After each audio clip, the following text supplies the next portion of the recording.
Escúchenlos. Son los niños de la noche. ¿Qué música hacen?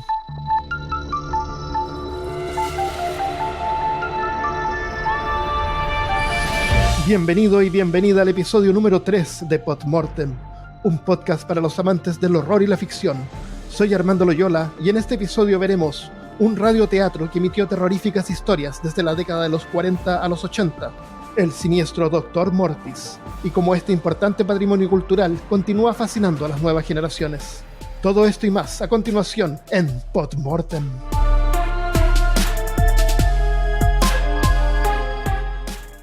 Estamos en el año 1941 y me acompaña Miguel Ferrada. ¿Cómo estás, Miguel? Bien, bien. ¿Cómo estás, Armando? Bien, bien. Miguel, es el año 1941. ¿Qué podemos hacer en la tarde?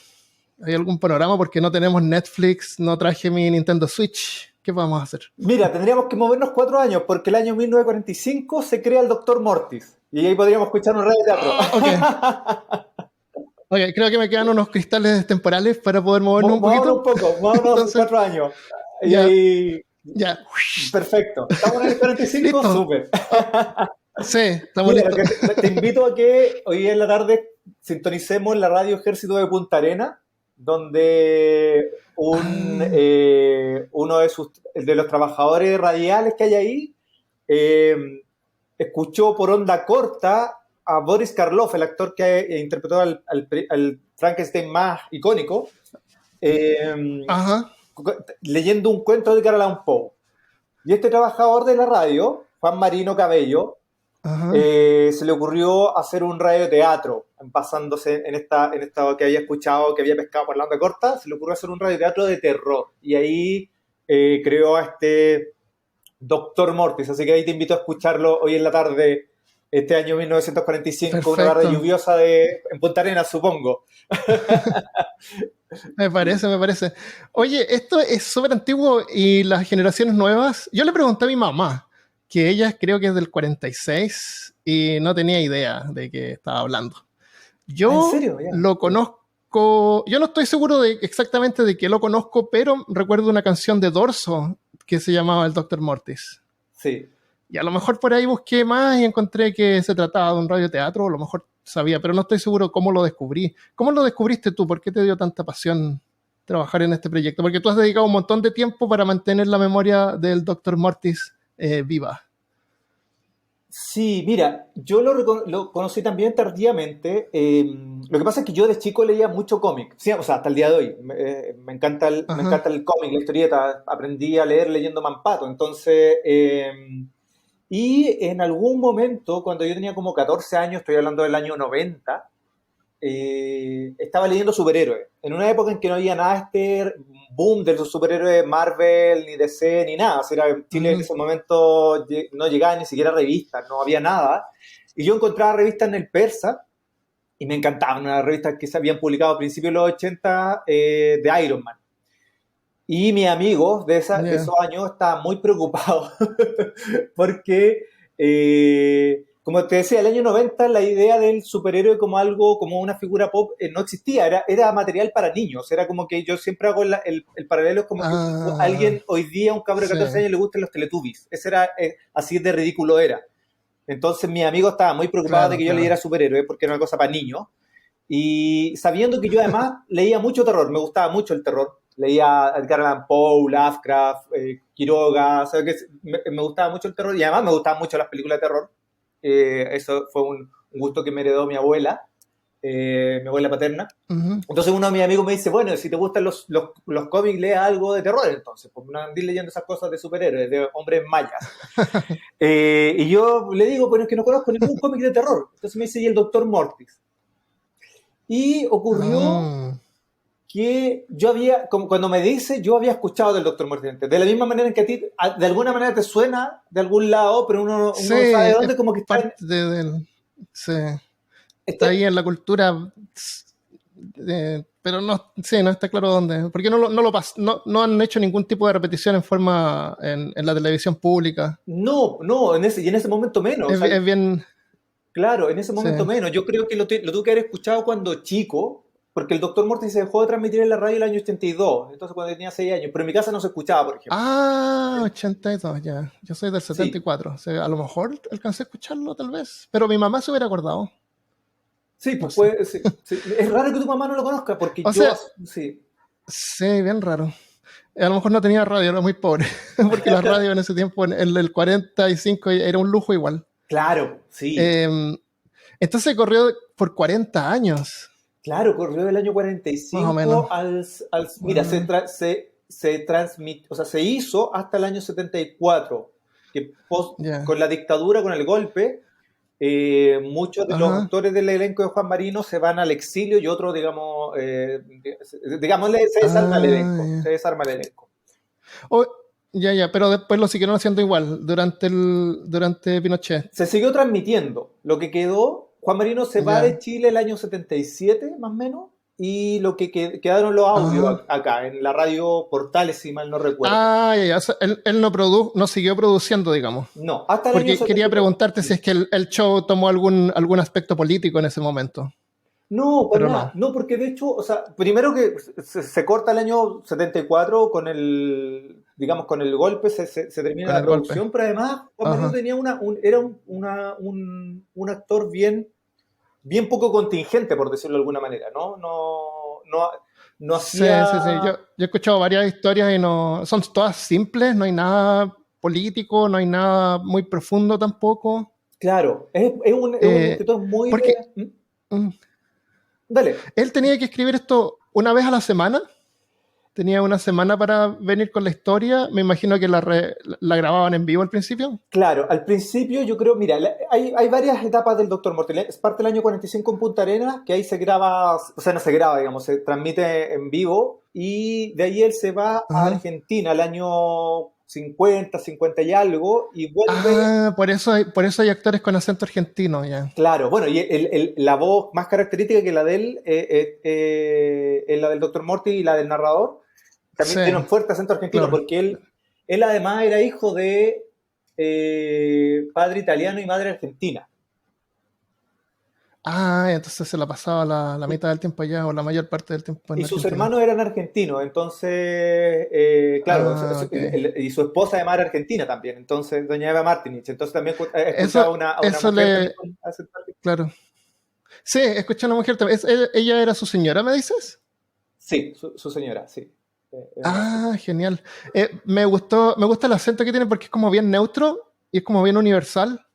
Entonces el Dr. Momertis también debería ser famoso en Argentina, debería ser conocido allá. ¿Fue transmitido allá o solamente acá? Pero fue transmitido, como te contaba, desde el año 50 al 55, más o menos. Entonces, en realidad fue una cosa muy Ujú. breve y además en el sur de Argentina, digamos en la Patagonia Argentina, en Comodoro Rivadavia. Entonces, tampoco tuvo tanto éxito allá.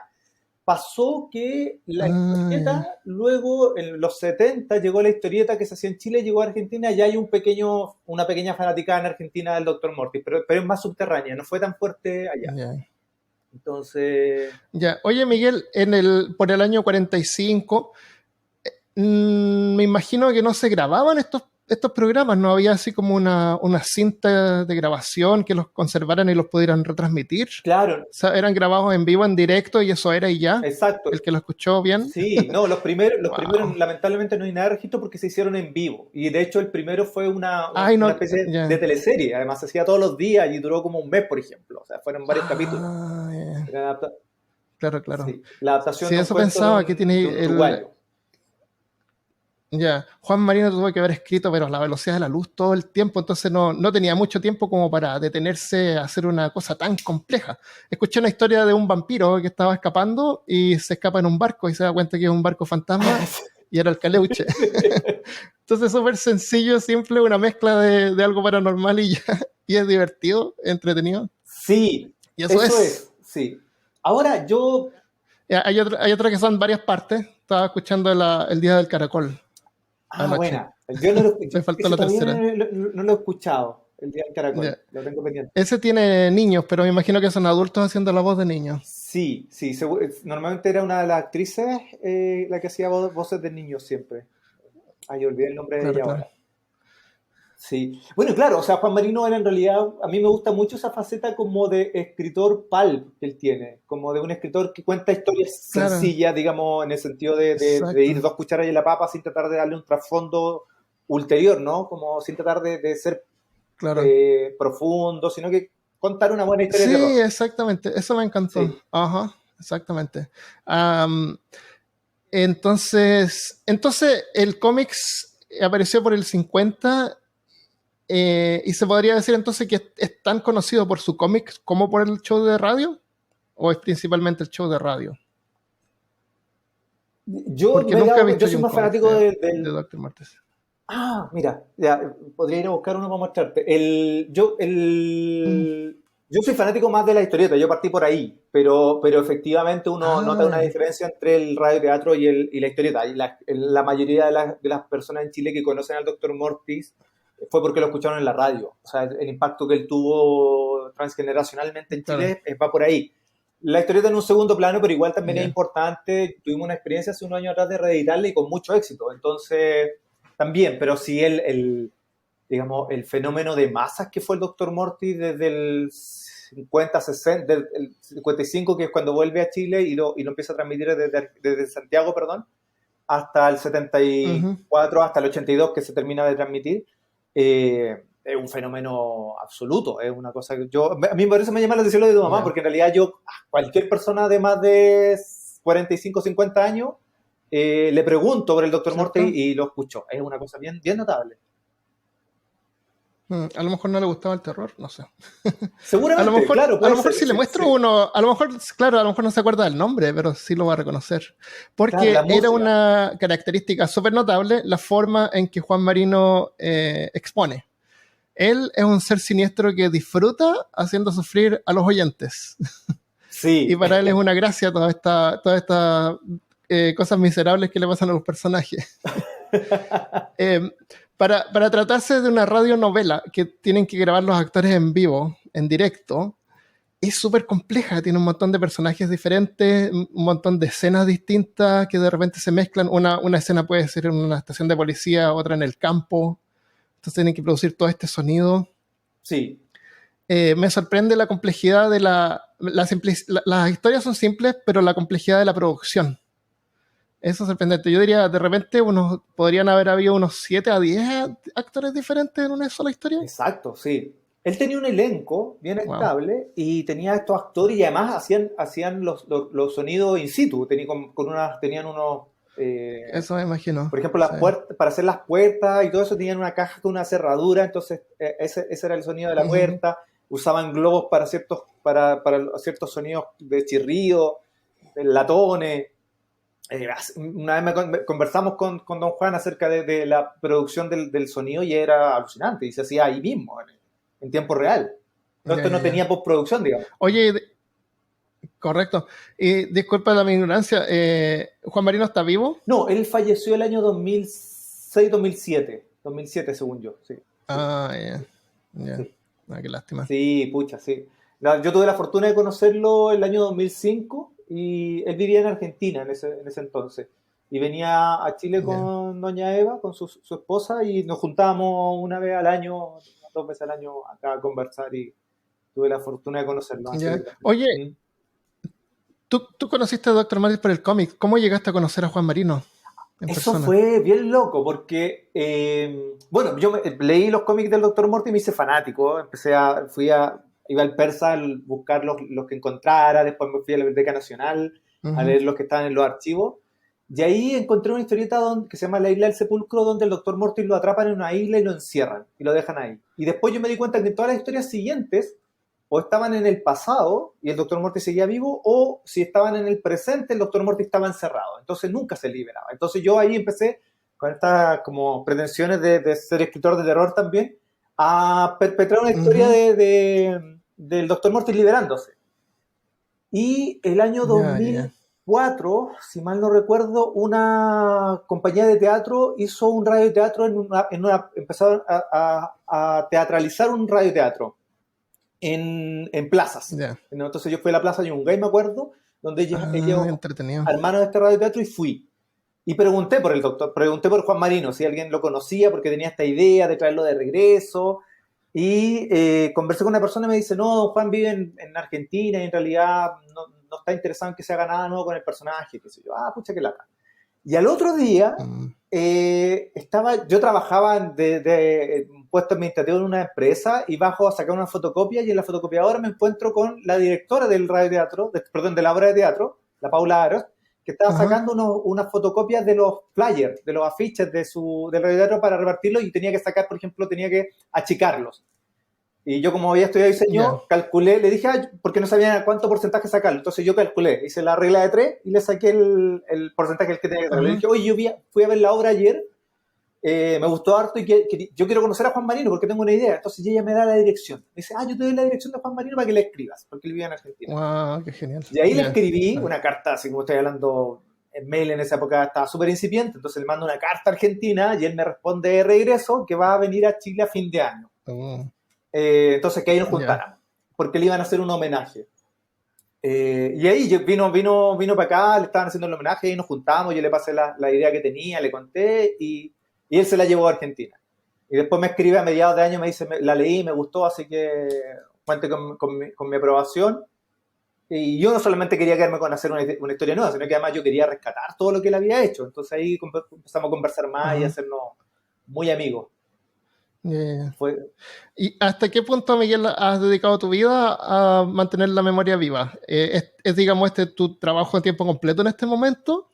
¿O es un hobby de pasión que tienes? Es una combinación. Porque veo que has publicado libros y revistas. Sí, y es una combinación de las dos cosas. O sea, es una pasión, yo lo siento como un hobby porque efectivamente yo el otro día, en otro lado, me entrevistaban y yo decía, yo todavía no me lo creo, después de 15 años, yo todavía no me creo que estoy reviviendo al Dr. Morty, que estoy diciendo una especie de albacea del legado. Claro.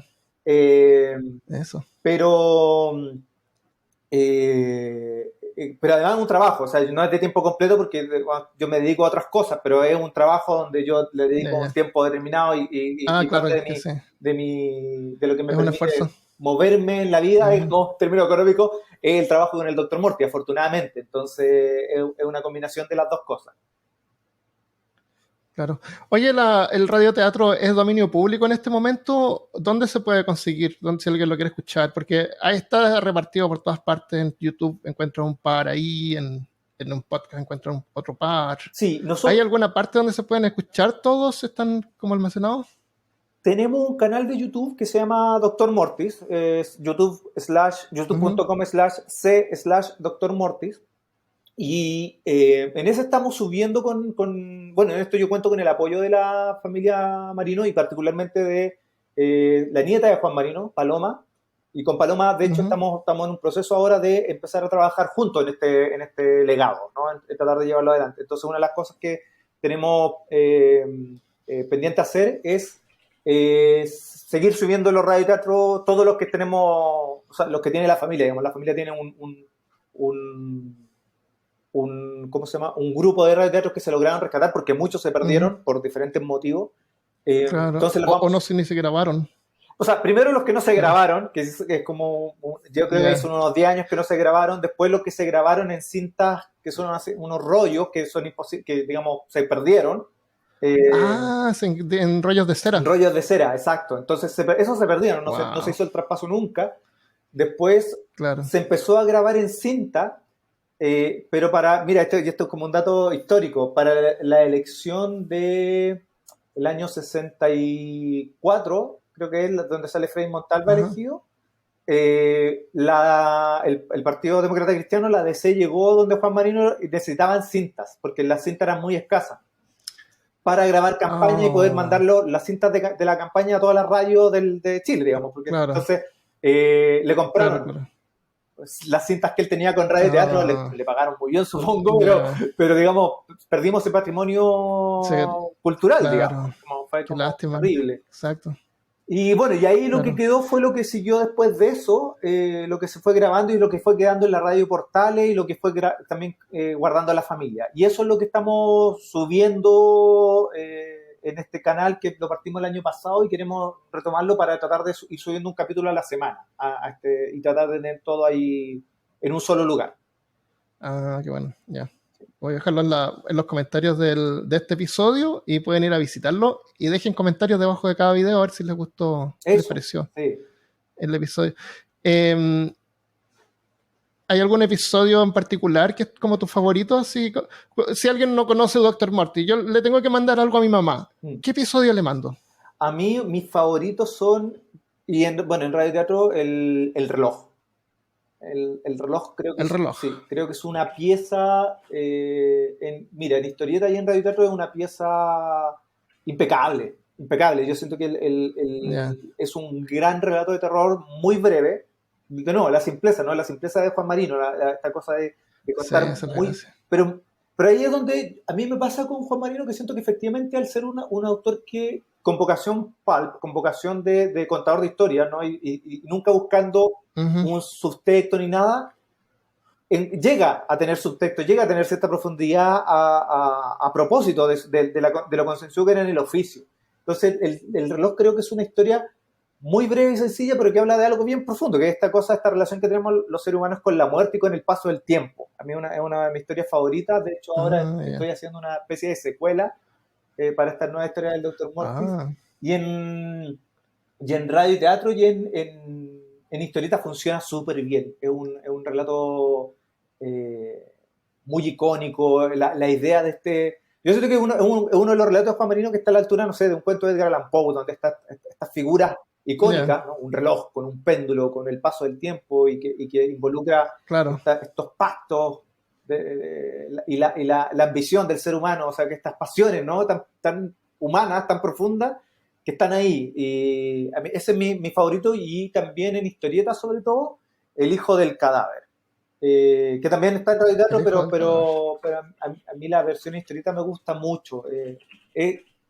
Creo que fue el primer Dr. Mortis que leí en historieta, por eso me gusta más, por eso le tengo cariño a la historieta, yo creo.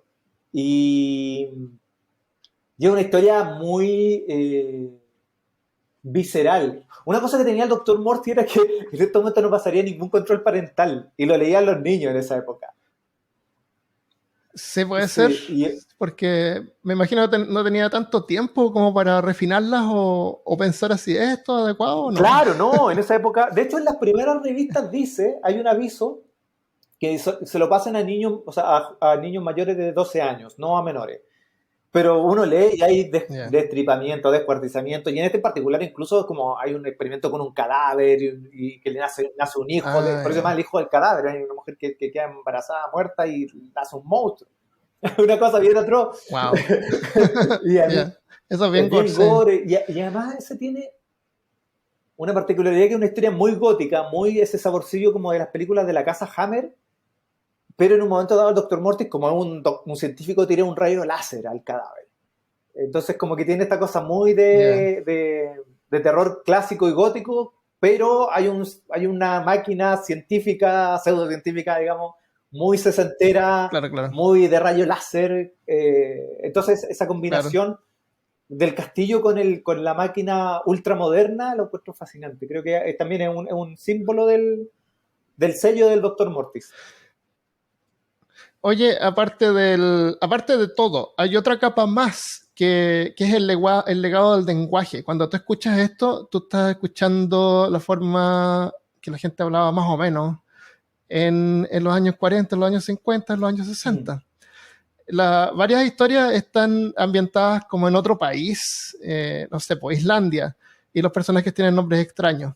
Aparte de eso, es una historia que puede pasar en Chile o en cualquier país de Latinoamérica, porque la cultura es la cultura nuestra, la cultura de Latinoamérica.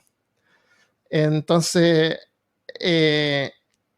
usa de repente palabras que yo encuentro un poco difíciles de entender, lo cual es delicado cuando tú estás produciendo algo en audio, porque la gente no tiene tiempo para detenerse e investigar qué es lo que significa una palabra. Entonces tú tienes que tratar de ser lo más simple posible para que el mensaje pase rápido. Pero parte de la historia de Dr. Mortis de repente tira aquí una palabra y allá un término que nosotros nos usamos, y de repente yo me pregunto si son términos que se usaban antiguamente y ahora no. ¿Qué crees tú? Yo he conversado ¿O estoy pensando No, demasiado? de hecho lo que menciona es una de las cosas, por ejemplo, que entre los fanáticos más valoramos del Dr. Morty, algo que no Mm, pasa para nada desapercibido. Hay un amigo mío que es guionista de cómic también y que ha participado conmigo en este proyecto, me ha apoyado harto, que es Carlos Reyes, y ujú. es mayor que yo, entonces él escuchó el radioteatro en su momento y leyó la historieta en su momento. Y también tengo otro amigo que es un escritor de terror, que es Patricio Alfonso, que también tiene la misma experiencia, son mayores que yo.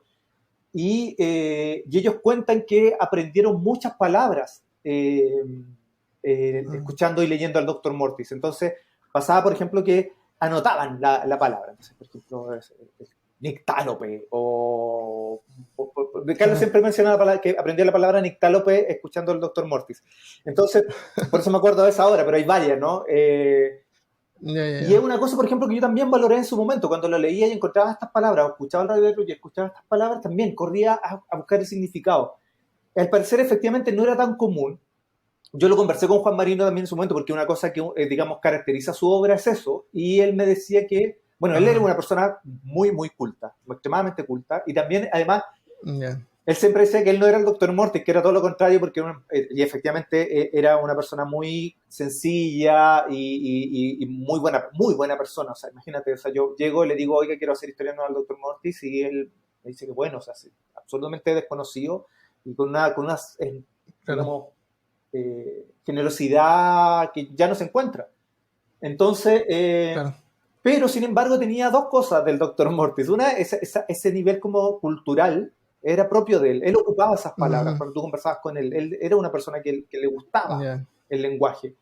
Se expresaba muy correctamente. Y lo otro era el sentido del humor. Cuando tú dices el Dr. Mortis que disfruta haciendo sufrir a estos seres humanos, Ajá. Exacto. Juan Marino tenía un sentido del humor negro, muy refinado, y evidentemente Eso. disfrutaba haciendo sufrir a sus personajes. Entonces, claro, este uso del lenguaje, yo creo que efectivamente tal vez no era tan común en la época a ese nivel. Sí, efectivamente Ajá. había un habla distinto en esos años en Sí. Chile, de todas maneras. Eh, Me gusta pensar que la gente usaba más palabras que ahora, yo tal vez. creo que es factible, sí, yo creo que es bien Mm. factible. O sea, uno ha visto la reducción del lenguaje en los últimos años, uno ha sido un poco Sí. testigo de eso, entonces, con mayor razón yo creo que en eso... Es una cosa práctica por un lado, pero es una cosa que se va perdiendo también. ¿Perdón? Como da pena. Es una cosa por la parte práctica Claro. O sea, uno lo ve en uno. de, de ir limitando las Sí, palabras. Sí. uno lo ve en uno. Sí, Oye, ujú. Sí, bueno, yo uso lenguaje sencillo porque hago podcast y no puedo estar poniendo palabras muy extrañas porque la gente se va a quedar detenida y lo que me interesa a mí es el claro. mensaje, más que enseñarles palabras. De todas maneras, de repente reescribo un montón leyendo en voz alta cuando escribo un script y cambio un montón de palabras porque así no es como uno habla, entonces lo voy cambiando. Pero a veces dejo una cosa aquí y allá, un par, pero no mucho.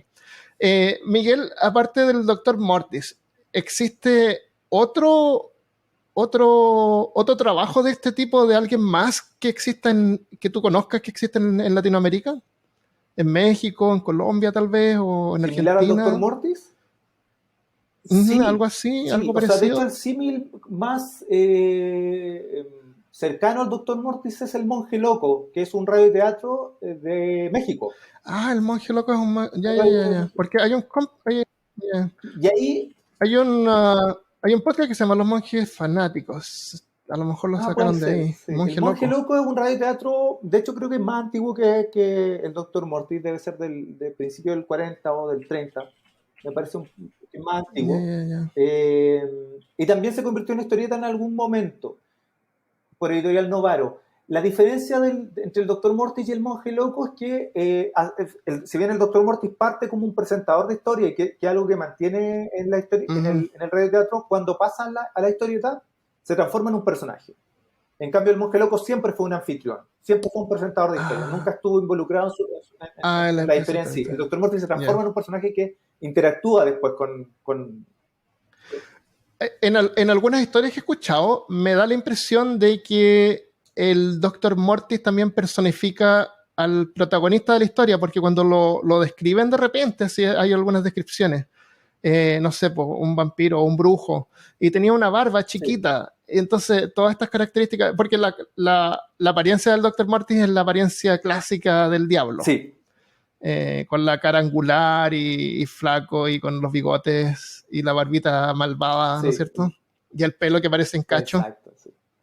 Entonces, de repente me da la impresión de que se personifican los personajes de la historia también. Sí, lo que pasa es que hay una evolución desde cuando parte el radioteatro, del 45 después hasta, digamos, hasta el 66, que es cuando parte la historieta. El Dr. Mortis es solo un presentador de historia. Digamos, es un anfitrión, es como el monje loco, como el guardián de la cripta, Claro. o como Serling, Rod Serling, el de la dimensión desconocida, Uh-huh. que estas ya, personas sí, que parten, abren, digamos, dan la bienvenida Uh-huh. a la audiencia y les dicen, bueno, la historia que te voy a contar hoy día se trata de esto. Y parte la historia. Eso es un poco la función del Dr. Mortis en el radioteatro originalmente. Pero pasa algo bien curioso cuando la editorial Zigzag en Chile le pide a Juan Marino transformar el radioteatro a historieta, le pide hacer una revista al Dr. Mortis por el éxito que tenía, y Juan Marino toma un radioteatro y transforma al Dr. Mortis en un personaje dentro de la historia. Entonces lo que hizo Juan Marino fue reciclar mucho de historias que tenía en radioteatro, llevarlas a la historieta. Y lo que hacía en ese entonces era tomar por ejemplo, si en esta historia había un vampiro, no sé, Drácula, en la versión historieta, Uh-huh. ese vampiro no era Drácula, sino que era el Dr. Mortis. Y coincidía entonces esto de que normalmente esta descripción, ¿no? del diablo mefistofélico, este bigotito francés, la barbita, el pelo, ¿no? Que era muy común en esa época retratar así ya sea al ladrón de guante blanco, al asesino, o al vampiro, o al científico loco. Siempre tenían una apariencia parecida, entonces cuando era el Dr. Mortis era la misma apariencia, entonces se fue mimetizando, y ahí es donde yo encuentro que está un poco la genialidad no buscada del Dr. Mortis, que es cuando el Dr. Mortis se transforma en una especie de...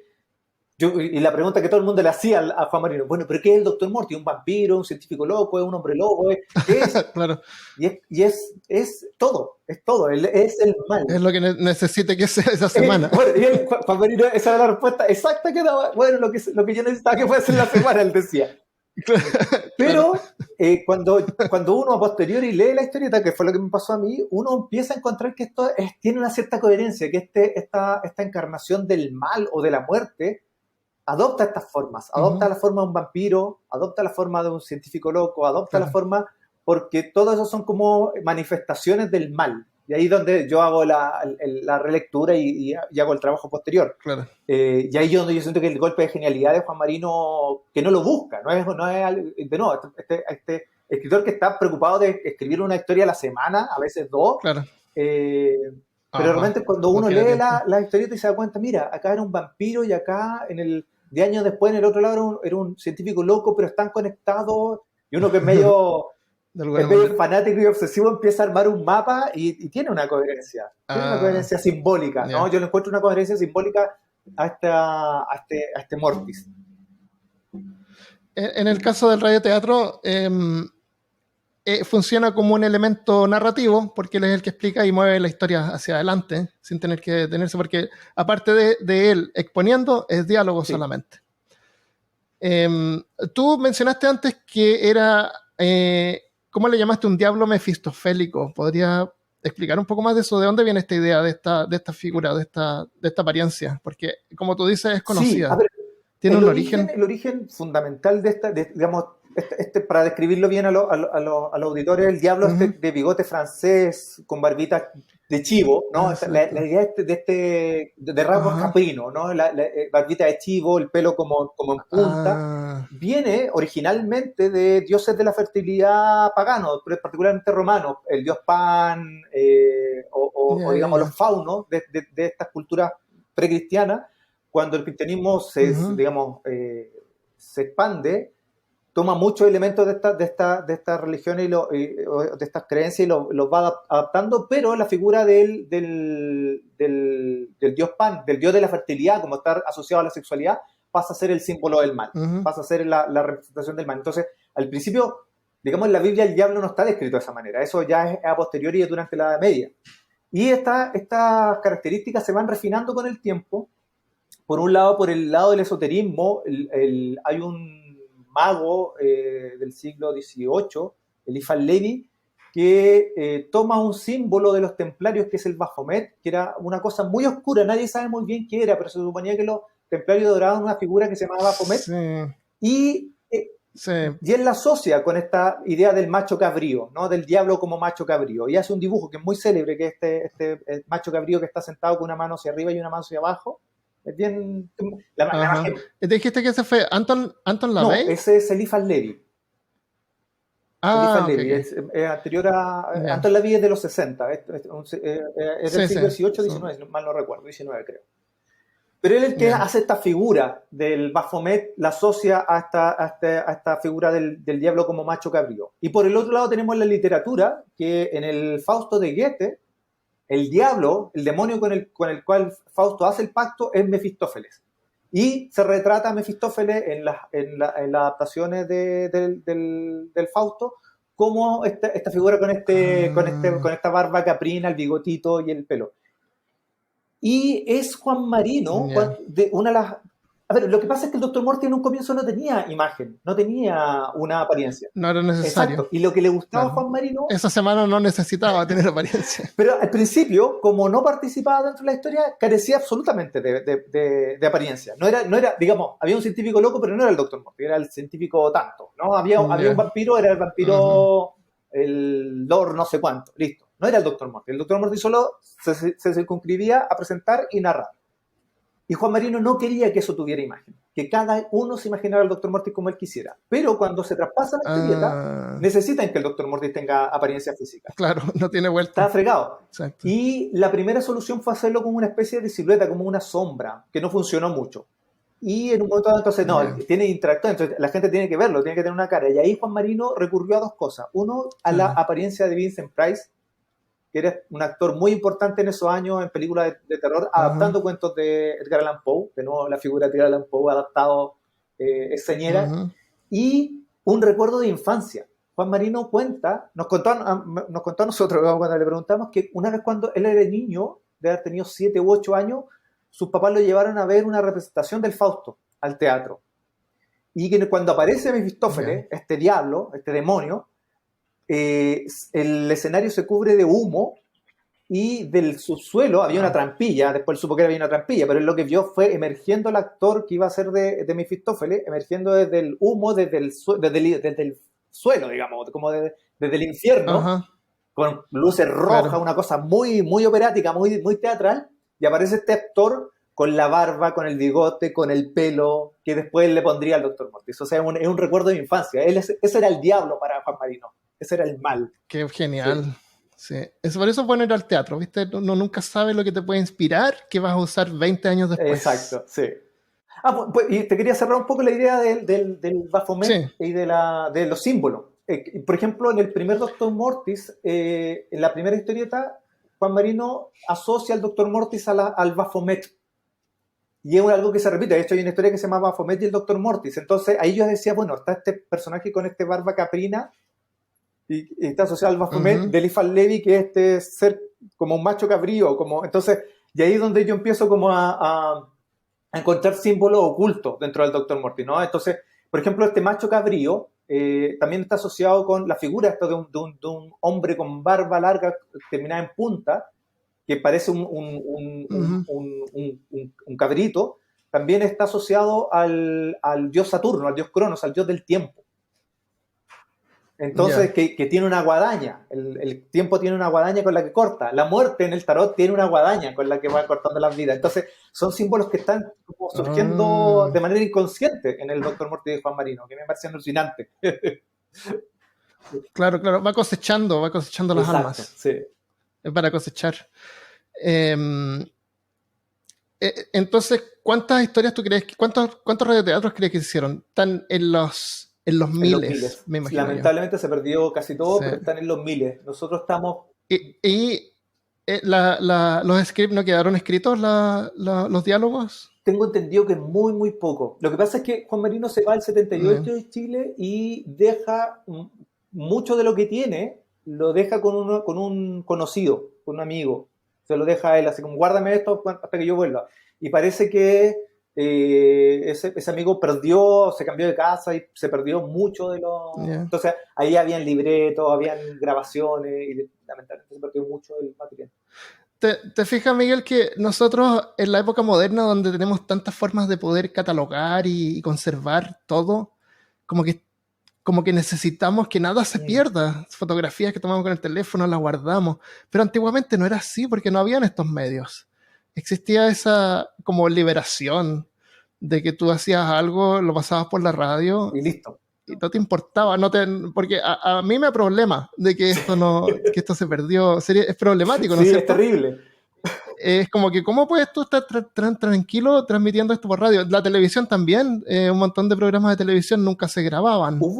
Porque es loco pensar de que van a estar grabando la radio a las 24 horas y conservando todo lo que pasó hace un año atrás. A nadie le importa. Hubo una serie de televisión del Dr. Mortis que se perdió. Wow, una serie completa. Una temporada completa, el año 73 en Canal 13. Y se perdió, no hay registro. Un amigo que trabaja en Canal 13 se metió en los archivos a buscarlo y no había, por ejemplo. Son cosas que tú compras que son... Puede haber sido, como tú dices, que reusaban estos cassettes y grababan algo encima. Entonces... Y va alguien y lo pesca y se murió. Para uno es terrible, porque por dos lados, porque uno siente que efectivamente cómo se pierde algo así, es patrimonio.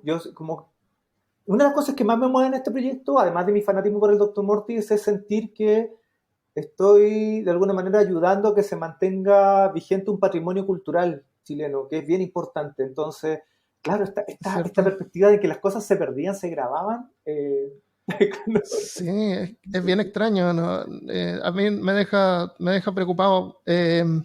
No puedo aceptar de que algo así se pierda, por ejemplo, hacer ni siquiera el Twitch es lo único que existe hoy en día que tú grabas en vivo, aunque igual te queda un respaldo ahí, así que tú siempre tienes un respaldo si quieres conservar algo.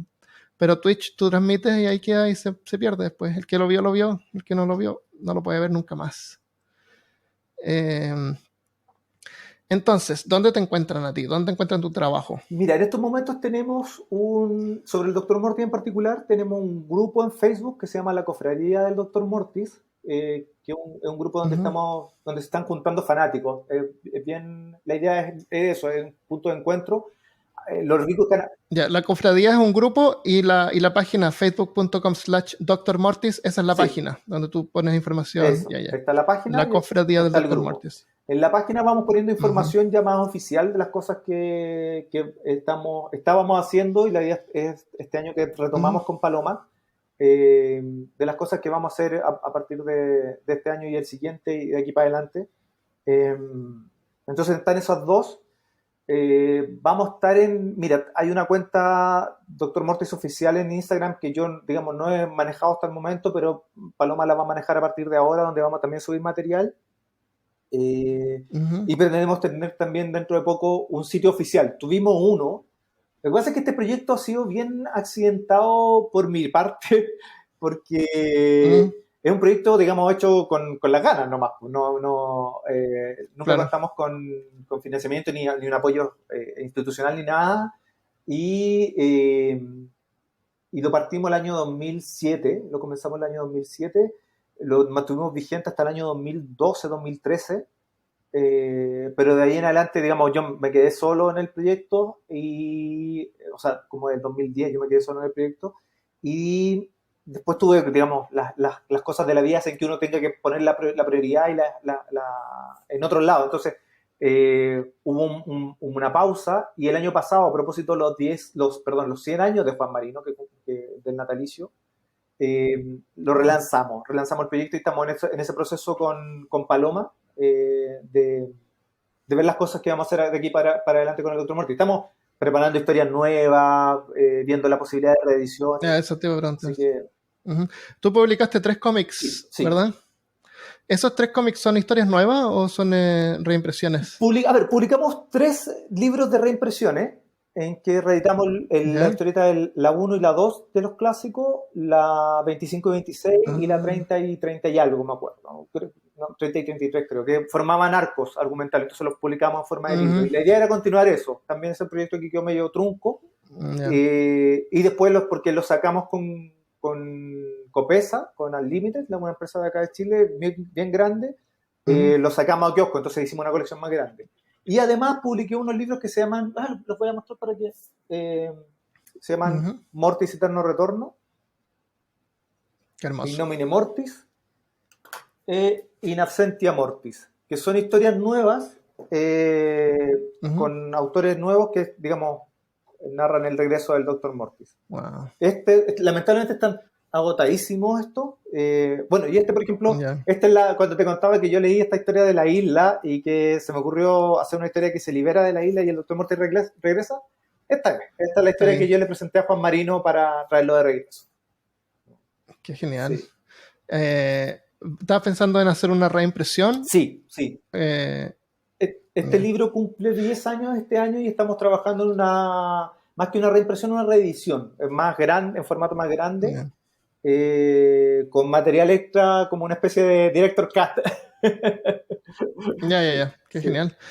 ¿Y dónde se pueden encontrar? ¿Se pueden comprar? ¿Se pueden comprar desde el extranjero? Mira, en estos momentos están, como te contaba, están agotados, pero la reedición debiese salir dentro de poco, o sea, digamos dentro de poco, 3 meses, 4 meses, o sea, yo espero tenerla para diciembre.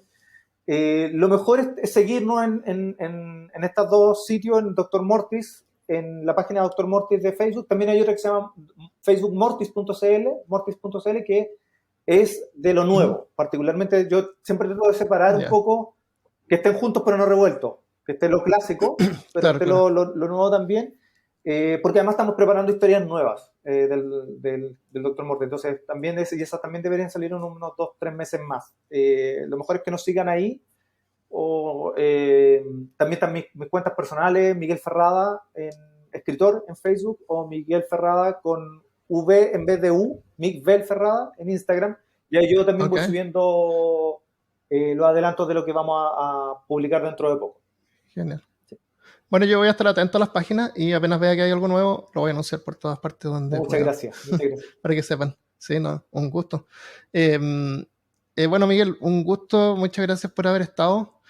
¿Es posible que podamos pasar un programa al final de este podcast? Claro, sí. Mira, bueno, tú me preguntabas si están en dominio público. No, el Dr. Mortis no está en dominio público. Eso, como que eso es importante que lo diga, porque se piensa que sí por la cantidad de años, pero en realidad son 70 años después de la muerte del autor. Entonces recién, digamos, el 2077 van a estar en dominio público. Entonces, podemos esperar al episodio 2000. Claro, pero los derechos los mantiene la familia y tenemos, yo digamos, Paloma y yo, que vamos a ser los representantes a partir de ahora, tenemos la política de que esto se escuche, ¿no? De que esto mientras nadie comercialice esto, digamos, y gane dinero, nosotros no tenemos problema con que si alguien está haciendo difusión, pueda hacer difusión de ningún problema, digamos. O sea, eso es, mientras nos avisen, eso es lo mejor, me encanta, estamos súper contentos. Claro. Envíame tú si quieres una historia y la dejamos al final de este podcast. Pongamos el reloj. El reloj, te la mando. ¿Te parece? Que genial, sí, me encantaría. ¿Ya? Súper. Excelente, qué buen regalo. Un regalo. Gracias, Miguel. ¿Hay algo más que debería haberte preguntado y no lo hice? Mira, a ver, sobre el Dr. Mortis hablamos de los clásicos, hablamos de... Creo que hablamos... bueno, hubo un momento también en libros. Como para cerrar el Dr. Mortis, no solo radio, teatro y historieta. Hubo serie de televisión, hubo obra de teatro, hubo libros, o sea, es un personaje multimedial. Debe ser el único personaje, primer personaje multimedial chileno. Entonces ahí es como algo que nosotros también queremos, una cosa que queremos rescatar. Y lo otro, así como para pasar el aviso, yo soy escritor, además, y tengo publicada una novela sobre los brujos de Chiloé que se llama Sangre de Trauco, que se puede comprar vía Amazon. Así que a los que escuchen de Estados Unidos, de cualquier lado de Latinoamérica, si les interesa. Los brujos de Chiloé es otro tema muy interesante en Chile, que podemos hablar en otro momento. Y tengo una especie de libro, novela, o sea, un cuento ilustrado que se llama Tras la huella de Frankenstein. Se puede encontrar en arcanocuarto.cl. Ahí, por si me siguen, ahí van a conocer mi trabajo. Si quieren, no solo de Dr. Mortis vive el hombre. Correcto. En la descripción de este episodio voy a dejar todos los links. Tú me los envías después para que simplemente le hagan clic, así no tienen que recordar nada. Listo, Miguel, muchas gracias entonces. A lo mejor nos juntamos de nuevo en el futuro cuando tenga las publicaciones. Genial. Y ya, sería este genial. espacio y Peor Caso está a tu disposición. Y muchas gracias por mantener la memoria del siniestro Dr. Mortis, que es el nombre completo. Sí, muchas gracias, Armando. La pasé súper Sí. bien en la conversa. Y bueno, como te contaba, me gusta mucho Peor Caso, así que voy a empezar a escuchar Excelente. este nuevo proyecto que tienes. Así que muchas gracias a ti por el Excelente. espacio. Te pasaste. Un gusto. Un placer.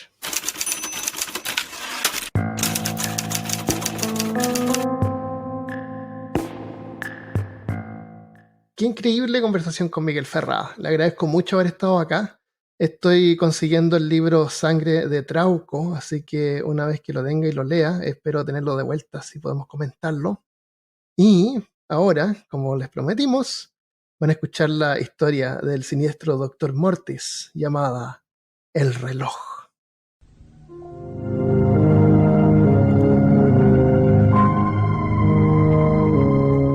El reloj. El viejo Silas Carter yacía moribundo en su lecho.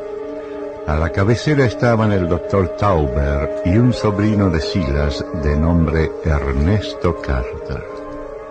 La respiración del moribundo se hacía por momentos más agitada, mientras las negras manecillas del gran reloj de péndulo de pie junto a la pared a un costado de la cama iban aproximándose a los guarismos que indicaban las 12 de esa noche. El doctor Tauber miró al joven Carter. Morirá esta noche. A pesar del reloj. Silas no puede pasar de esta noche. ¡Dios! Mire, doctor. Esas manos. Se aferran espasmódicamente a las sábanas. Se niega a morir. Se está tranquilizando, Carter. Su pulso se normaliza. Sí, exactamente. El moribundo abrió los ojos y sonrió a su sobrino. Ernesto se secó el sudor de la frente mientras Tauber se acariciaba el mentón perplejo, pese a que eso estaba sucediendo desde hacía ya varios días.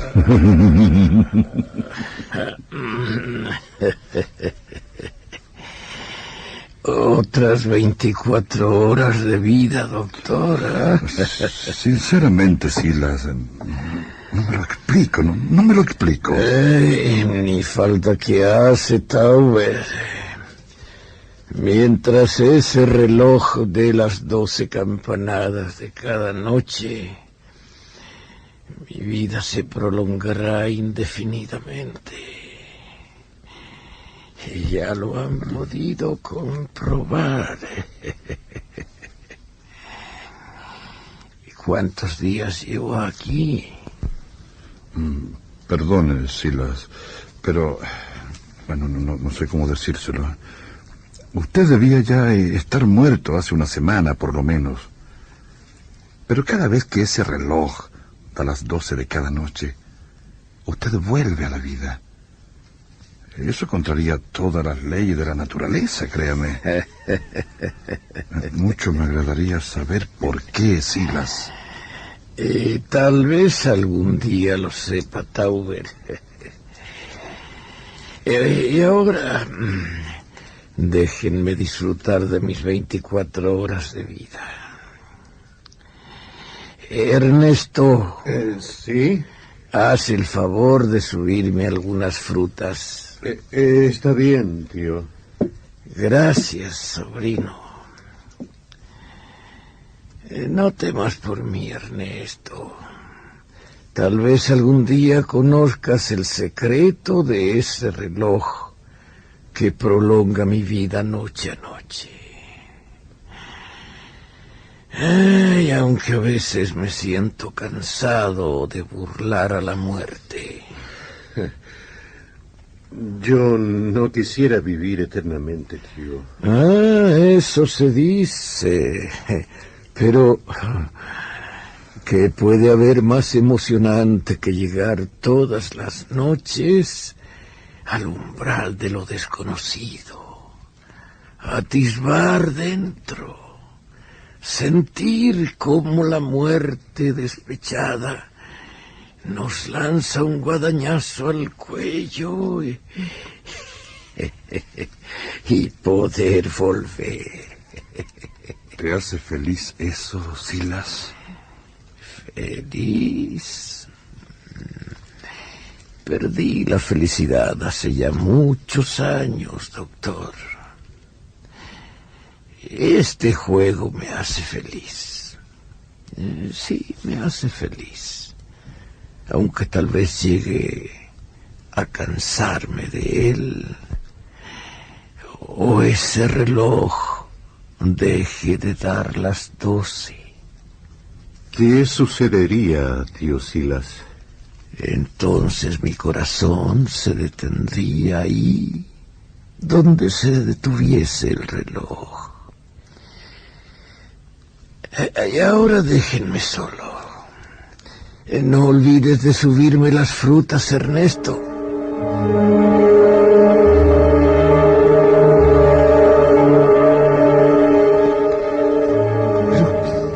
¿Cómo puede explicar eso, doctor Tauber?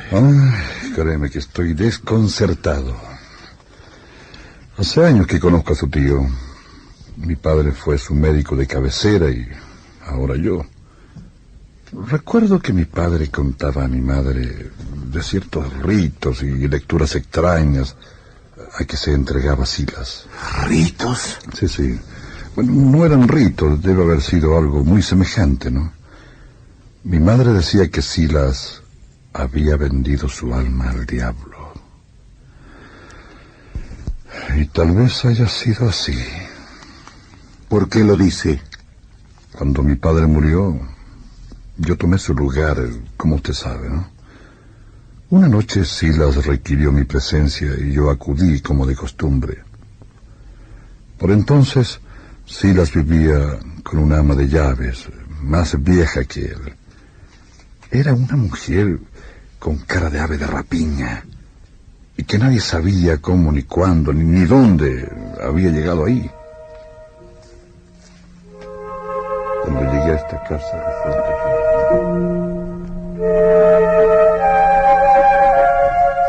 El señor Silas aguarda, doctor. Lo Usted sé. ya sabe cómo llegar a su cuarto, ¿no? Sí, señora.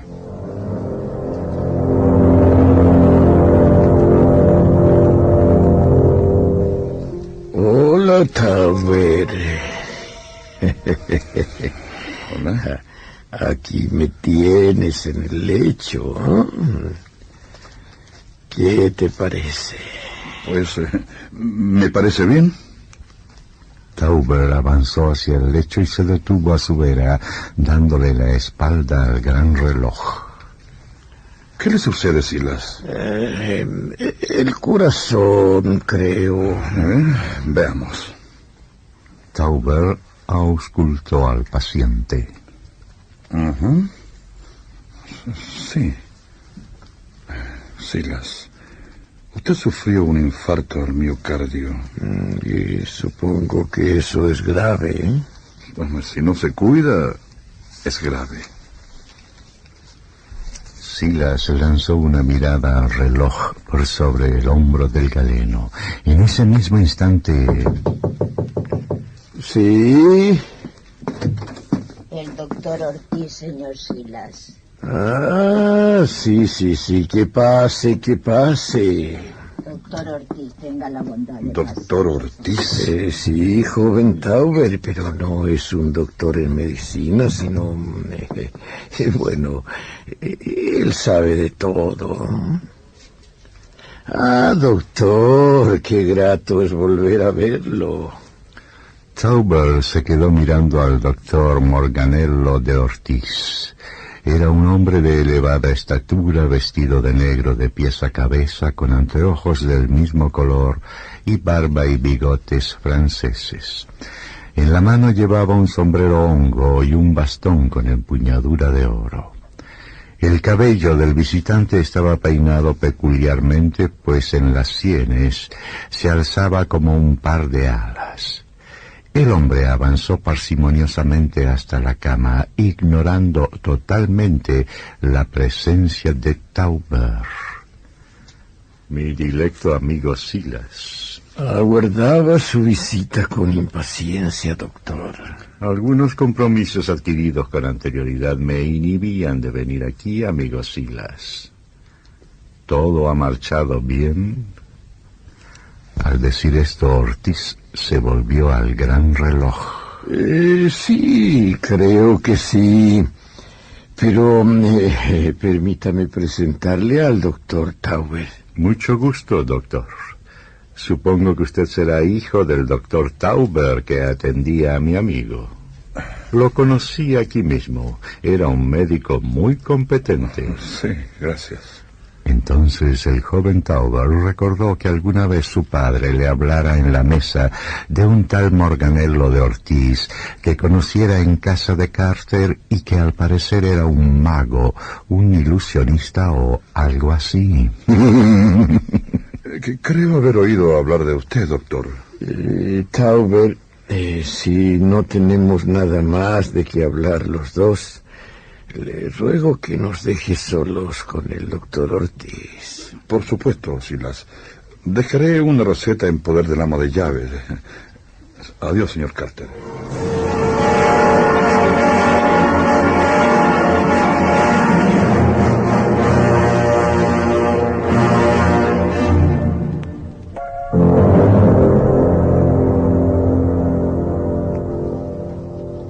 Al marcharme de la casa, creí sentir clavados en mi espalda los duros ojos del ama de llaves.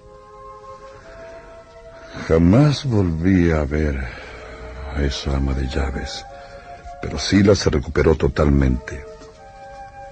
Ahora comprendo que Silas había adquirido algún poder especial que le permitía zafarse de la muerte las veces que él quisiera. Bueno, pero ¿cree usted que ese tal Ortiz tuvo algo que ver en ello? Es muy probable.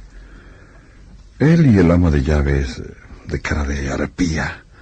Sí, seguramente ellos. Poco tiempo después, Silas comenzó a hacerse más y más retraído. En los últimos 10 años, solo lo vi un par de veces, pero sabía que el viejo se enfrascaba en lecturas de algunos libros extraños que jamás me fue permitido leer. Entonces llegaron ustedes. Sí, le escribí hace 7 meses, pues es el único pariente que tengo y le pedí que me ayudara económicamente. Silas me respondió que, bueno, que no disponía de dinero, pero que si yo deseaba, podía venir aquí a vivir con él. Al parecer se sentía solo. Yo acepté y vine a esta casa con mi mujer Paula. Creo que Silas jamás simpatizó con ella. ¿Les ayuda económicamente? Oh, no. Ni un centavo. Solo la comida y la casa. Mi mujer cocina y limpia, y lo atiende a él esmeradamente. Dígame, Carter, ¿no ha intentado usted develar el secreto de su juego con la muerte? No.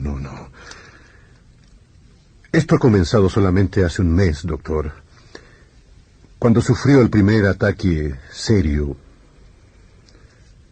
Por lo demás, no creo una palabra de las patrañas que él cuenta respecto del reloj y los libros del doctor Ortiz. ¿Supone usted que hay algo de mágico en ese reloj? Es que no sé qué pensar. Vamos, doctor. Voy a tener que reírme en sus propias barbas. Mi joven amigo, no sé qué quiere decir con la palabra mágico, pero sí puedo asegurarle, sin menoscabar mi dignidad profesional, que ese reloj ejerce una extraña influencia sobre Silas. Hay una curiosa coincidencia. Sí, eso es y no otra cosa. Una coincidencia. Pensar de otro modo, doctor, implicaría que la vida de mi tío depende de ese reloj. Quizás. Eso no lo sabremos jamás, seguramente. Muchas veces he oído cuentos, ¿no? Especialmente acaecidos en la Edad Media, en que objetos o animales transmutaban sus almas a seres humanos. Pero ¿sabe lo que está diciendo? Objetos o animales con alma. No he querido decir eso, no. He estudiado el asunto de Silas en forma somera nomás y he podido descubrir que el reloj fue traído a esta casa por ese tal doctor Morganello de Ortiz. Inquirí quién podía ser él. Revisé archivos, libros de la Academia Médica y en ninguna parte aparece su nombre. Ahora bien, cierta vez di con un libro de magia, escrito en 1235, ¿entiende? En que vi su nombre, Morganello de Ortiz. ¿En 1235? Sí, exacto. Eso por supuesto no significa que ese Ortiz sea el doctor Ortiz que visitara a Silas y que le trajera ese reloj, ¿no? ¿Qué tiene que ver Ortiz con la transmutación de las almas? Que Ortiz es uno de los sustentadores de la teoría de que el alma humana puede ser trasplantada a un objeto o animal. Nunca pregunté a su tío respecto de estas teorías de Ortiz. Pues al parecer él siempre rehusó hablar de ello, ¿no? Sin embargo, joven Carter, no es tan descabellado pensar en estos tiempos modernos que animales u objetos puedan adquirir ciertas características de sus amos o propietarios. Árabes y camellos tienen algo en común. Indígenas andinos y llamas y alpacas también tienen algo en común. Hay innumerables mujeres que aman entrañablemente a sus gatos, que a la vejez suelen asemejárseles enormemente, joven Carter. Pero tío Silas no se parece en nada al reloj, doctor. Su ironía es patente, joven Carter. Sin embargo, no puede usted desconocer que entre Silas y el reloj existe cierta... ¿cómo poder decirlo? Cierta afinidad que bien puede catalogarse entre los fenómenos de transmutación o reencarnación, si así lo prefiere. Escúcheme, doctor. Tío Silas es un tacaño de marca mayor que jamás hizo un favor a nadie. Usted está viviendo a sus expensas, joven Carter. Es lo menos que él puede hacer. Silas le ha engañado a usted, como ha engañado a todo el mundo en su larga vida. También engañó al padre de usted, doctor. ¿Con qué fin? Eso es lo que quisiera saber, doctor. Pero le aseguro que yo no me dejaré engañar, doctor Tauber. No entiendo qué quiere decirme. Soy su único pariente. Y todo lo que él deje una vez que se haya marchado de este mundo será mío, doctor. Sí, cuando muera. Buenas noches, joven Carter. Regresaré mañana.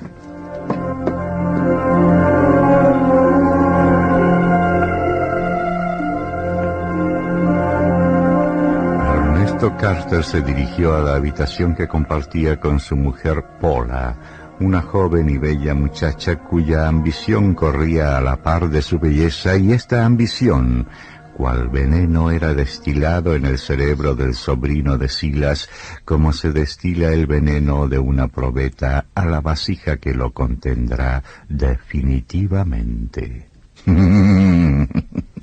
No puedo creer que el viejo haya sobrevivido otra noche. ¿Hasta cuándo ha de durar esta situación? Escúchame, querida. Aunque no he querido demostrarlo ante Tauber, no puedo dejar de pensar en ese maldito reloj, Paula. Sí. Es ese reloj el que influye en Silas. No hay duda alguna. Te has dejado llenar la cabeza por las boberías de Tauber. Lo que sucede es que Silas está sujeto a este mundo por su deseo de vivir y nada más. No sé si será su deseo de vivir. Lo cierto es que el moribundo se está mofando de las leyes de la naturaleza. Ay, si tú asistieras a su agonía. Goza cuando ese maldito reloj da la última campanada de las 12. Vuelve a abrir los ojos y nos contempla con una sonrisa de triunfo a Tauber y a mí. Luego sus ojillos de acero me lanzan miradas socarronas, porque Silas sabe que esperamos. Sabe que aguardamos como aves de rapiña que deje este mundo para... Ah, no seas niño. No debe importarnos un comino que él sospeche que aguardamos su dinero. Que sospeche que hemos llegado a esta casa con el único fin de que a su muerte todo nos lo deje a nosotros, sus únicos parientes. Ay, Dios santo, cuántas veces he pensado envenenarlo. ¡Pola! No temas. No tengo el suficiente valor para hacerlo. ¿Hasta cuándo tendremos que aguardar? Tiene que morir, querida. Y si no muere jamás. Ese maldito reloj. Ese maldito reloj. Si, como dices, ese reloj mantiene con vida a Silas, tal vez... Carter miró casi despavorido a Pola. Conocía muy bien a su joven mujer y sabía qué sentimientos abrigaba a ella respecto del viejo Silas. Ernesto, me amas, ¿verdad? Tú sabes que sí, por sobre todas las cosas. Los dos necesitamos que Silas muera. ¿Qué quieres decir, Pola? Supón que ese reloj no diera las 12 campanadas de mañana por la noche. Supón que tu tío no despierte de su sueño. Si no oye las campanadas, tal vez no despierte jamás. ¿No te parece? ¿Estás insinuando que lo asesinemos? No, no he dicho eso. ¿Quién puede decir que es un asesinato quitar las campanas de un reloj de péndulo, querido? Es que, Dios, no se trata solo de las campanadas de la medianoche, sino de todo. Las manecillas del reloj, de la cuerda, de todo. Cálmate, querido. Si quitaras al reloj todo el mecanismo, no habrá campanadas, no habrá movimientos de las manecillas, no habrá corazón en esa cosa. Si Silas sigue viviendo, entonces significará que el reloj nada tiene que ver con la vida de Silas, sino que éste puede alargar los años de su existencia hasta que le plazca. Sí. Sí. Pudiera ser. Nadie podría acusarte de asesinato, Ernesto mío. ¿Lo entiendes?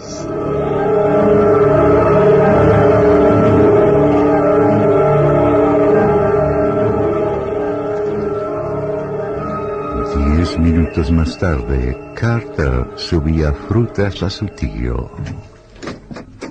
Gracias, sobrino mío. Observo que me aprecias.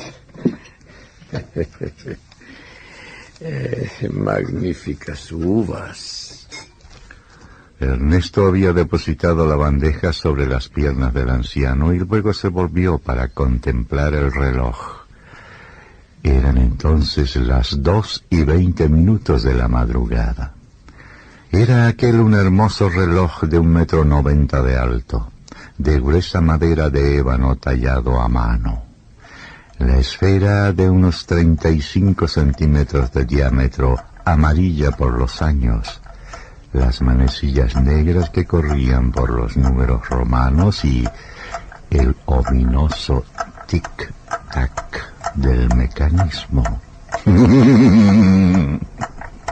¿Te agrada, sobrino? Sí. ¿A quién perteneció, tío? A un buen amigo mío. ¿A Morganello de Ortiz? Silas lanzó una penetrante mirada al joven mientras mordisqueaba un grano de uva. ¿Te ha hablado Tauber de él? Sí, tío. Y también me dijo que este aparato influye en ti. ¿Es verdad? Creo que tengo ganas de dormir, Ernesto. Gracias por las uvas y buenas noches. ¿Cómo está Pola? No has contestado a mi pregunta, tío. Buenas noches, Ernesto. Que descanses.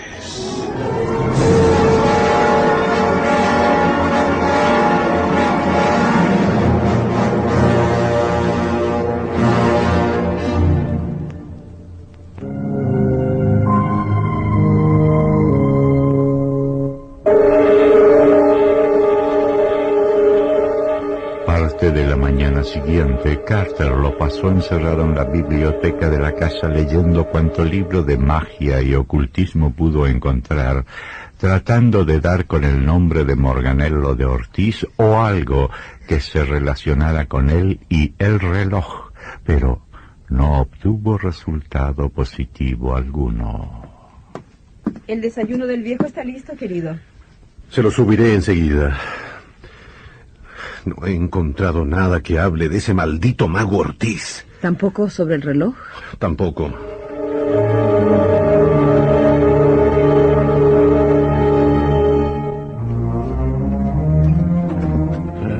Buenos días, sobrino.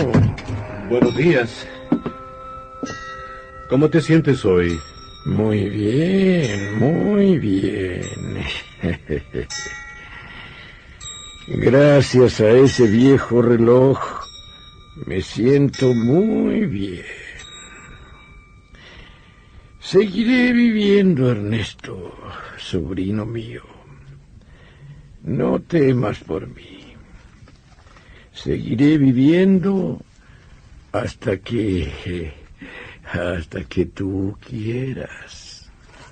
Carter sintió que el corazón se le salía por la boca. Miró espantado el reloj.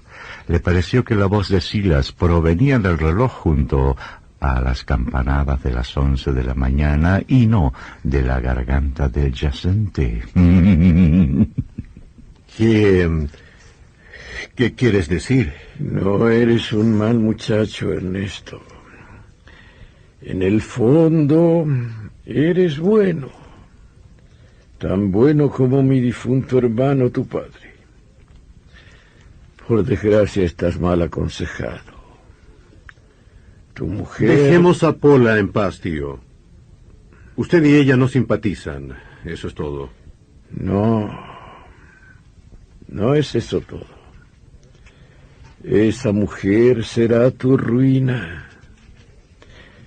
No ignoro que cuando yo muera dejará caer sus garras de ave de rapiña sobre mis dineros. Al menos de eso hablaban anoche, ¿verdad? Tío, ¿cómo? Tú ignoras qué es lo que puedo saber y lo que puedo ignorar. Pero todo lo que sucede en esta casa es conocido por mí. Y así diciendo, el anciano lanzó una mirada al reloj, mientras sus últimos 6 o 7 dientes mordisqueaban una tostada.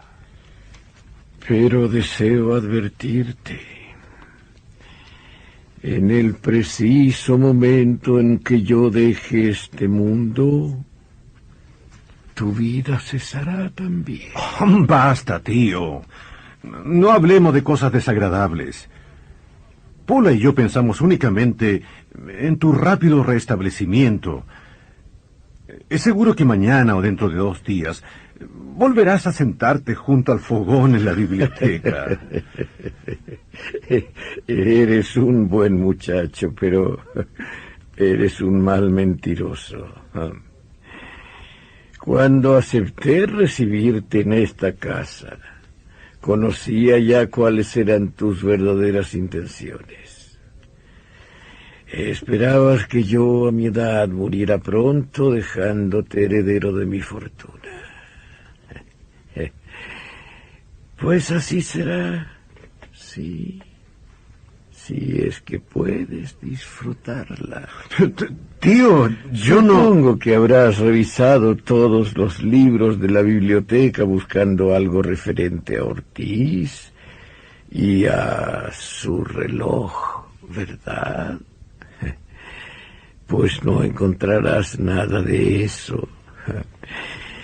Y ahora te ruego que me dejes dormir un rato. ¿Ves? Solo me restan 12 horas y 15 minutos de vida. Ernesto miró al reloj. No supo por qué se le antojó que esa esfera parecía un rostro humano que le mirase con socarronería. Tal vez el rostro de Silas. Consumido por la ira y la frustración, el joven abandonó el dormitorio del moribundo. Maldito viejo imbécil. Pero esto ha de terminar esta misma noche.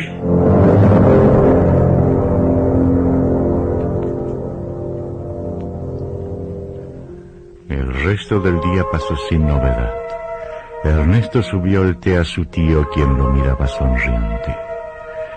Pocas palabras cruzaron entre ambos. A eso de las 8:30, Silas cayó en su diario estado de coma, y su rostro tomó aquella expresión cadavérica que le era habitual cuando esto sucedía. Ernesto y Pola subieron a la habitación. Una semipenumbra confería a la estancia el tetricismo adecuado al caso. Una lámpara de velador confería aquel tono rojizo inquietante que Pola aborrecía. La mujer se quedó contemplando al yacente y luego al reloj. En el silencio sepulcral, el tic-tac sonaba claramente como el pulsar de algún corazón metálico. Pareciera que va a abrir los ojos. No. Está inconsciente. Permanecerá así hasta las 12 de la noche. Si es que el reloj da las 12 de la noche. Esta misma noche lo haré. Sí, lo haré. Vuelve abajo. El doctor Tauber no debe tardar en llegar. Entretenlo tú mientras yo quito la campana y el mecanismo. La mujer abandonó el cuarto. Ernesto se cercioró que Silas estaba en coma. Resueltamente abrió la puerta del reloj. Contempló por algunos instantes el funcionar de la maquinaria. Aquello era un corazón y estaba vivo. Con mano no muy segura aprisionó parte del mecanismo y la campana y tiró de ello.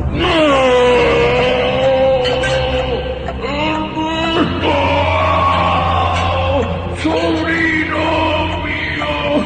¡No me mates! ¡No!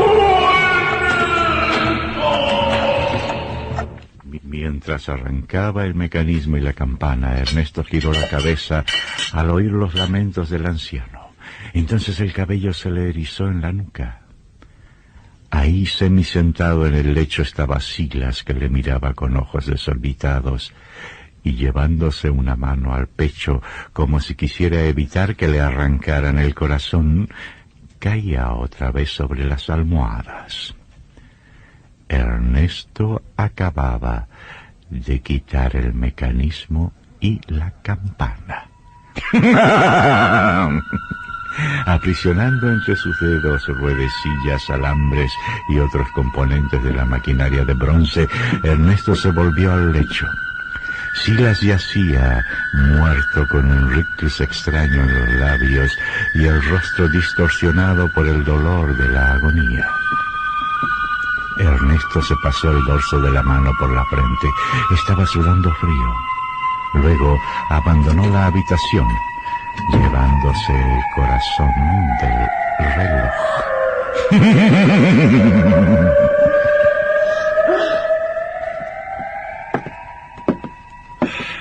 Hola, doctor. Buenas noches. ¿Cómo está su tío? Como todos los días a esta hora. Pero creo que de esta noche no pasa. ¿Por qué lo dice? Su aspecto no es el mismo de siempre. En los demás días su rostro desfigurado y cadavérico mostraba una cierta apacibilidad, pues esta noche tiene una malignidad que aterra. Qué extraño, querido. Subo a ver eso inmediatamente. ¿Quiere venir conmigo, Ernesto? Sí, por cierto, doctor. Los dos hombres subieron a la habitación de Silas.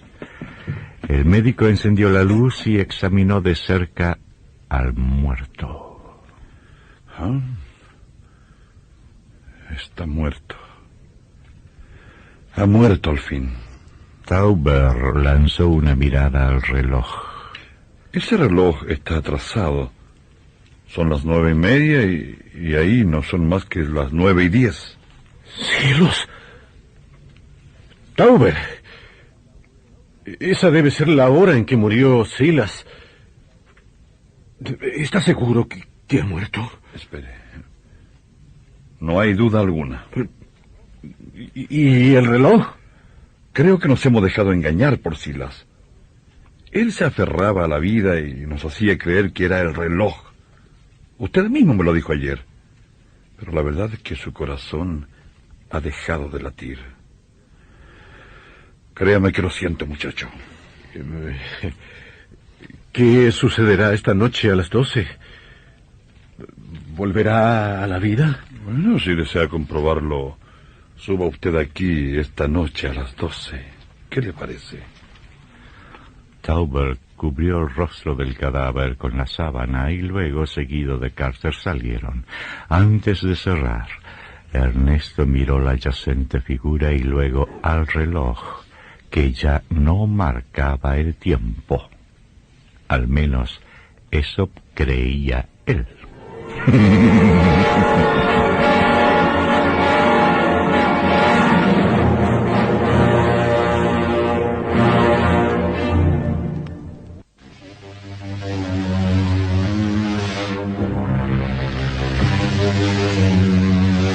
Tauber se marchó después de extender el certificado de defunción.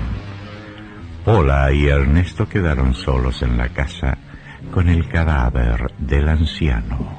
No puedes quedarte quieto. Vamos, deja de beber. No sé si podré aguardar hasta las 12 de la noche. No seas estúpido. Tauber extendió el certificado. Silas está muerto. El reloj no funciona. Vamos, querido. Comprendo por lo que estás pasando, pero no perdamos la cabeza. Nadie podría acusarte de haber asesinado a Silas. Y fueron las 11 de la noche.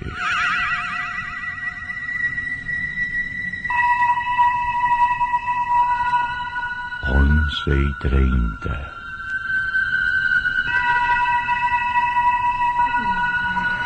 Once y 50 minutos.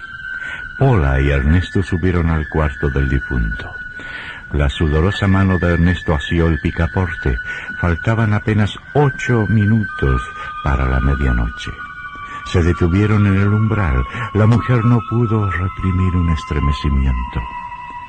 En la penumbra de la luz rojiza, la figura de Silas cubierto parecía cobrar alguna especie de vida. Vámonos de aquí.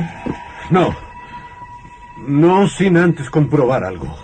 Ernesto se acercó al lecho, dando la espalda al reloj. Faltaban ahora 3 minutos para la medianoche. De un rápido movimiento retiró la sábana del rostro de su tío. Un gesto de asombro le hizo retroceder mientras Paula se mordía la mano para no lanzar un alarido de terror. ¡Gran Dios! Mira su cara. Sus manos. Salgamos de aquí. Las manos y la cara de Silas eran solamente una ennegrecida porción de huesos carcomidos que dejaban pulular gusanos por ellos. Porque ese cadáver debía haber tenido ya muchos años de muerto. Ernesto retrocedió un paso y su cuerpo chocó contra el reloj.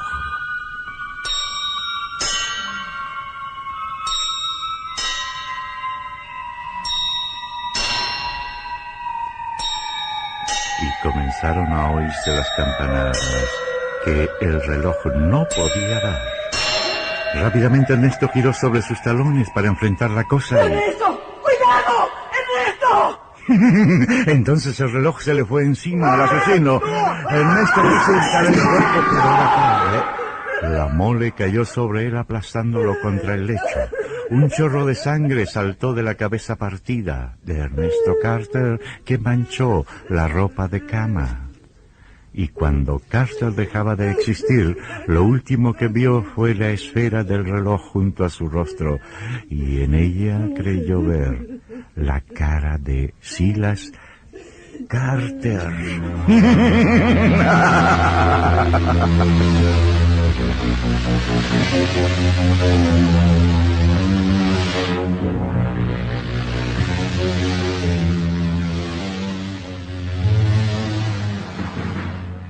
El doctor Tauber jamás se pudo explicar cómo había sido posible que un reloj sin mecanismo y que él había visto detenido a las 21:10 y cuya esfera ahora manchada de sangre sobre la cabeza deshecha de Ernesto Carter marcara exactamente las 12. Algún tiempo después Tauber vendió la casa de Silas Carter a fin de solventar los gastos de Paula, internada en un manicomio. Por supuesto que el viejo reloj fue arrumbado en el sótano por los nuevos propietarios.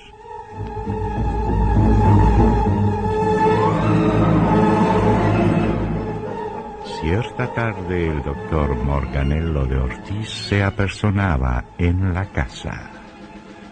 Buenas tardes, señor. Doctor Ortiz, señora.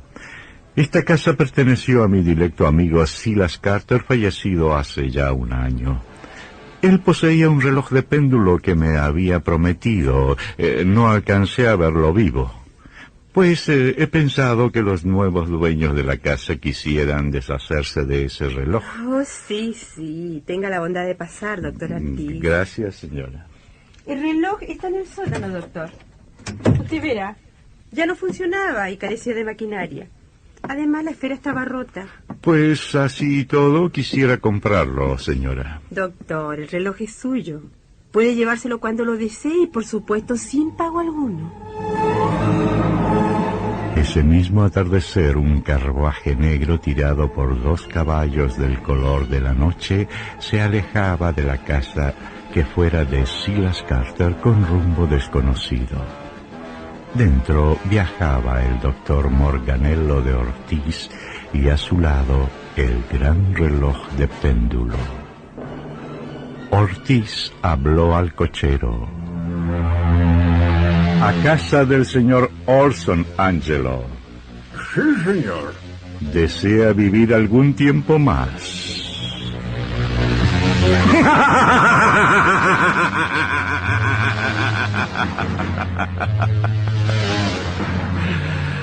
Sí, hay objetos que a veces suelen poseer ciertas... Buenas noches.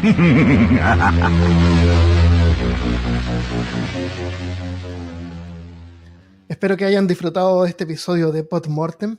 Para más información y contenido, sigue este podcast en todas las redes sociales buscándolo por Podmortemcast. Y también en YouTube puedes llegar por youtube.podmortem.com. Me encantaría recibir tus comentarios y sugerencias para futuros episodios y también tus historias cortas para leer al final de cada uno. Puedes enviar un texto de unas 1000 palabras a podmortemcast@gmail.com. Nos vemos la próxima vez y hasta entonces, que descansen en paz.